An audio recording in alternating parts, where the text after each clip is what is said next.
আসসালামু আলাইকুম রহমতুল্লাহি বারাকাত।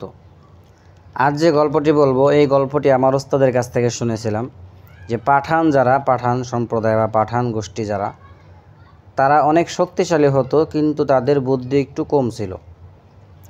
এক পাঠান আর এক পাঠানের বাড়িতে যখন চুরি করার জন্য যায়, চুরি করতে গিয়ে যখন সে ধরা পড়ে, তখন বাড়ির মালিক তাকে মজবুত করে তার পায়ের মধ্যে বেঁধে চকির পায়ের সাথে বেঁধে রেখে তিনি যখন পুলিশের কাছে খবর দেওয়ার জন্য যান, পুলিশের কাছে বিস্তারিত বলেন যে আমি তার পা বেঁধে রেখেছি।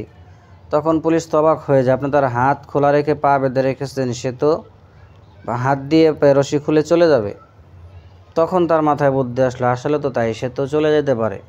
তো কিছুক্ষণ পরে বলতেছে যে স্যার, যেহেতু আমার মাথায় বুদ্ধি আসে নাই, তাহলে ওর মাথায় বুদ্ধি আসবে না যে হাত দিয়ে রশি খুলে চলে যাওয়া যায়, আপনি চলেন।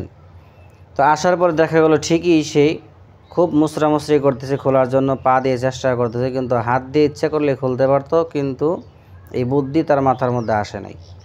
এই জন্য অনেক মানুষ আছে সমাজে, তারা এমনি শক্তিশালী কিন্তু তাদের বুদ্ধি কম। এই জন্য জ্ঞান বুদ্ধি এটা আল্লাহ তাআলার অনেক বড় নেয়ামত।